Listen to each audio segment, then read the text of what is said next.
So প্রথমত আমি client রিকোয়ারমেন্টটা নিয়ে কথা বলি।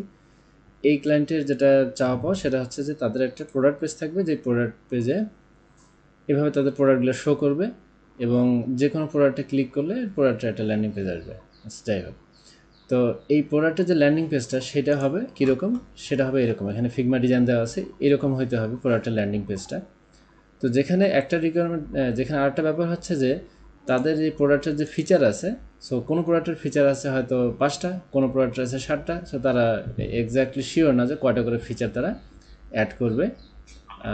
এই সেকশনটা স্ট্যাটিক হবে, এইখানে এটা ডাইনামিক কোনো কিছু হবে না, এখানে একটা ফর্ম হবে। এটাই ছিল তাদের রিকোয়ারমেন্ট। সো আর উপরের যে বিষয়গুলো এইটা স্ট্যাটিক, বা এগুলো সবগুলো ডাইনামিক হবে। তো এটার জন্য আমি যেটা করি, সে প্রথমত আমি তাদের ব্যাক এন্ডে একটা কাস্টম পোস্ট ট্যাব অ্যাড করি প্রোডাক্ট নামে। প্রোডাক্ট নামে একটা কাস্টম পোস্ট ট্যাব অ্যাড করি। এখন প্রোডাক্ট নামে এটা অ্যাড করার পরে তো আমাকে প্রথমে দেখতে হবে যে কী কী আমি ডাইনামিক করবো। তার মানে আমার ব্যাক এন্ড থেকে অ্যাড করতে হবে প্রোডাক্টের আইকন, নেম, টেক্সট, তারপরে কোন কোন প্ল্যাটফর্মগুলো পাওয়া যাচ্ছে। সো এখানে একটা লোগো থাকবে এবং লোগোর ব্যাক এন্ডে আমার লিঙ্ক একটা আমি ইনপুট নিব ব্যাক এন্ডে। তারপরে আমি একটা প্রোমো ভিডিওর একটা ইউআরএল ইনপুট নিব ব্যাক এন্ডে। তারপরে এই যে ফিচারগুলো ইনপুট নিব। সো আমি একটু ব্যাকিং থেকে দেখাই আমি এটার জন্য কী কী করছি। তারপর একটা মজার জিনিস আমি শিখছি, এটা আমি শেয়ার করব। তো প্রথমে চলে যাচ্ছে জেট ইঞ্জিনে যাওয়ার পরে পোস্ট টাইপ। সো যেহেতু এটা একটা custom post type, so first কাজ যেটা আমি করি, একটা কাস্টম পোস্ট টাইপ তৈরি করি প্রোডাক্ট নামে। সেখানে প্রোডাক্টের এই যে লোগো নেই, ডেসক্রিপশন নেই। এই যে লোগো ডেসক্রিপশন হচ্ছে এই যে এই লোগো, এই যে ডেসক্রিপশন। তারপরে app centre link, promo video link, প্রোডাক্টের ফিচারগুলো যেহেতু তারা শিওর না, এই কারণে এই ফিল্ডটাকে একটা রিপিটার ফিল্ড হিসাবে আমি নেই। দেখতে পাচ্ছেন যে এখানে রিপিটার সিলেক্ট করা আছে এবং প্রত্যেকটা রিপিটারে কী কী থাকবে, প্রত্যেকটা রিপিটারে থাকবে একটা টাইটেল, ডেসক্রিপশন এবং একটা ইমেজ। তো সেভাবে এখানে প্রত্যেকটা রিপিটারের জন্য টাইটেল, ডেসক্রিপশন এবং ইমেজ নেওয়া হয়। এখন ব্যাপারটা হচ্ছে যে ফ্রন্ট এন্ডে এগুলোকে শো করা। তো ফ্রন্ট এন্ডে এগুলোকে শো করার জন্য আমি থিম বিল্ডার থেকে আমি যেটা করি, আমি থিম বিল্ডারে একটু চলে যাই দেখাই। থিম বিল্ডারে চলে আসলাম। তো প্রথমত আমার যেটা লাগবে একটা সিঙ্গেল পোস্ট কেন, কারণ প্রোডাক্টগুলো যা ব্যাকএন্ড থেকে ইন করতেছে সেগুলো কিন্তু সবগুলো একটা করে পোস্ট।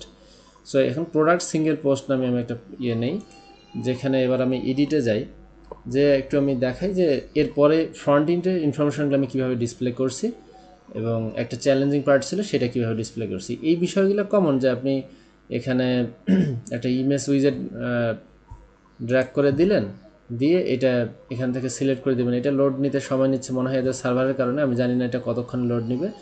এখান থেকে এগুলো অলরেডি আপনারা জানার কথা, যে এখান থেকে জেট ইঞ্জিন কাস্টম ফিল্ড এবং কাস্টম ইমেজ চুজ করে দিলেন, ফিল্ডটা দেখাই দিলে ইনফরমেশান চলে আসলো, এভরিথিং ইজ ফাইন।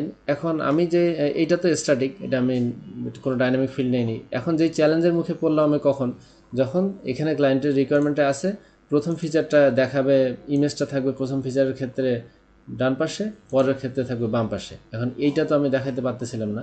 আচ্ছা, এইটা দেখানোর জন্য আরেকটা বিষয় বলি, যে এই যে এগুলো তো ডিরেক্টলি নিয়ে আসা হয় নাই। সো প্রথমত একটা আমি লিস্টিং তৈরি করি, এই লিস্টিংটা রিপিটারের জন্য লিস্টিং তৈরি করি। সো রিপিটারের জন্য লিস্টিং তৈরি করতে যাই, আমার ভুলগুলো কী কী এবং আমি এটা কীভাবে সলভ করছি সেগুলো বলি। রিপিটারের জন্য লিস্টিং তৈরি করার জন্য প্রথমত আমি যেটা করছি, একটা সেকশন নিয়ে দুইটা এখানে কলাম আছে। তো আপনাকে যেটা করতে হবে সেটা হচ্ছে এই লিস্টিংটা তৈরি করার সময় ব্যাকএন্ডে প্রথমে কন্ডিশন ভুল করার জন্য প্রথমে এটা আমার কাজ করতেছিল না। কন্ডিশনটা কোথায় ভুল করলাম আমি লিস্টিংয়ে যেয়ে দেখাই। এটা কি ক্লিক হচ্ছে কি হচ্ছে না, এখন হইল। লিস্টিং প্রথমে এই যে লিস্টিং, আচ্ছা লিস্টিংয়ের যে সোর্সটা সেটা আমি পোস্ট দিয়ে রাখছিলাম, লিস্টিংয়ের সোর্সটা হবে রিপিটার। এটা একটা বিষয় গেল, প্রথম ভুল ছিল এটা। তারপরে লিস্টিংয়ের সোর্স রিপিটার দেওয়ার পরে এটা আমি কাজ শুরু করলাম। এরপরে আমাকে এগুলো দেখানোর জন্য ডাইনামিক ফিল্ড উইজারটা ইউজ করতে হবে। ডাইনামিক ফিল্ড উইজারটা ইউজ করার পরে কন্টেন্ট থেকে এখানে রিপিটার ফিল্ড চয়েস করে দিতে হবে। এবং এখানে যেটা ফিচার টাইটেল দেখতেছেন, এটা হচ্ছে যে ব্যাকইন থেকে আমরা যে রিপিটারটা তৈরি করছি জেড ইঞ্জিন থেকে, যেটা এটা দেখায় দেই আসলে থিওরিটিক্যালি না বলে, এখানে যে এই যে রিপিটার ফিল্ডটা আছে এইখান থেকে আমি শো করছি কোনটা, এই যে ফিচার টাইটেল, এইটা এখানে দেখা দিচ্ছে যে এই ফিল্ডের ডেটাটা এখানে শো করতে হবে। দেন ফিচার ডেসক্রিপশন এটা আসছে এখান থেকে, ফাইনালি ফিচার ইমেজ। আর এদিকে ডাইনামিক ইমেজ উইজেটটা নিয়ে আসতে হবে। নর্মাল ইমেজ উইজেট নিয়ে আসলে কাজ হবে না, এখানে ডাইনামিক ইমেজ উইজেট নিয়ে আসবেন এবং এই যে এখানে ওই স্ল্যাগটা দিয়ে দিতে হবে ফিচার ইমেজ। ওকে ডান, এই কাজটা আমাদের হয়ে গেল। এখানে সেটিংসে আর কোনো কিছু চেঞ্জ করতে হবে না, বাকিটা যা আছে তাই আপনি চাইলে একটু স্টাইল করতে পারেন, যেমন আমি এখানে একটা বর্ডার রেডিয়াস সেট করছি। এরপরে আমি যখন ফ্রন্ট এন্ডে এটাকে দেখানোর চেষ্টা করলাম তখন সবগুলো একই রকমভাবে আসতেছিল, তার মানে হচ্ছে সবগুলা ইমেজ ডান পাশে এবং বাম পাশে হচ্ছে এই যে টাইটেলগুলো। এখন আমার দরকার এটাকে বারবার রিভার্স করা। দেন এটার জন্য যেটা করতে হবে যে ইনজেকশন অ্যাপ্লাই করতে হবে, নামটাও চমৎকার, ইনজেকশন অ্যাপ্লাই করতে হবে। এটা কিভাবে আপনি করবেন, এটার জন্য প্রথমত চলে যাইতে হবে আবার জেড ইঞ্জিনে ক্লিক করলে এখানে যে মডিউল দেখতে পাচ্ছেন, এই মডিউল থেকে যে লিস্টিং গ্রিড ইনজেকশনটা অন করে দিতে হবে। এটা হচ্ছে ফার্স্ট কাজ। আচ্ছা, এই কাজটা করলাম, করার পরে আরও একটা লিস্টিং তৈরি করতে হবে সেমভাবে। প্রথমে যে লিস্টিংটা তৈরি করছি একইভাবে এখানে আরও একটা লিস্টিং তৈরি করতে হবে। আমি আলাদাভাবে কিছু করিনি, আমি জাস্ট এটা সিম্পলি এইটাকে কপি করে নিয়ে এসে এখানে পেস্ট করে দিয়ে কলামগুলো মানে এই কলামটা এদিকে নিয়ে আসছি। তো এটা কিন্তু সেম লিস্টিং। এখন এটার একটা ব্যাকগ্রাউন্ড কালার দিয়ে দিছি, এভরিথিং ইজ ফাইন। এরপরে আমাদের দরকার যেটা, এটা আমি জানি না দেখাতে পারবো কিনা কারণ এখনও এটা লোড নিচ্ছে না। এরপরে যেই পেজটা আমি ডিজাইন করতেছিলাম আর্কাইভ থিম বিল্ডার থেকে, এখানে এসে প্রথমে একটা লিস্টিং গ্রিড, আচ্ছা এখানে এই যে যতটুকু দেখা যাচ্ছে এইভাবেই বলি, প্রথমে লিস্টিং গ্রিড আমি ড্র্যাগ করছি, তারপরে প্রতিবার কলামে একটা করে দেখাবে এটা সিলেক্ট করে দিছি।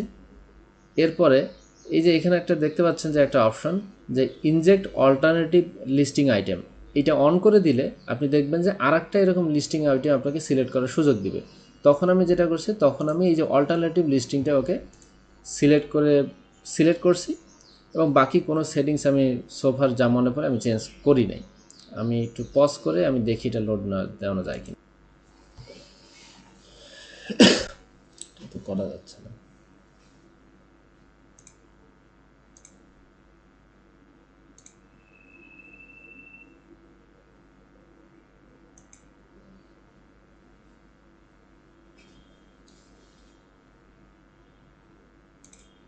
যাই হোক, অবশেষে এটা লোড নিল। এবার আমি দেখাই যে এই সেকশনটাতে আমি লিস্টিং গ্রিড নেওয়ার পরে, সো প্রথমে আমি সিলেক্ট করে দিলাম যে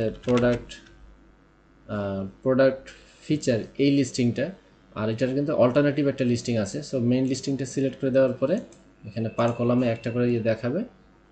দেন আমি চলে আসলাম যে এই যে ইনজেক্ট অল্টারনেটিভ লিস্টিং আইটেম, এখান থেকে অল্টারনেটিভ যে লিস্টিং আইটেমটা এটা আমি সিলেক্ট করে দিয়েছি, এই যে অল্টারনেটিভ লিস্টিং আইটেম। এরপরে অন ইজ এন আইটেম, এখানে নাম্বার 2 হবে, তার মানে হচ্ছে এই 2 মানে হচ্ছে প্রতি এই 2 নাম্বারে চেঞ্জ হয়েছে, দেন আবার 3 পরে 4-এ চেঞ্জ হয়েছে, 2 মানে হচ্ছে একটা পরপর এইভাবে আসলে 2 নাম্বার প্রতি সেকেন্ড আইটেমে চেঞ্জ হবে। বাকি যা আছে তাই এখানে আমি ডিফল্ট রেখে দিই, দ্যাটস ইট। এভাবে করেই এটা আমি সলভ করি। Thank you.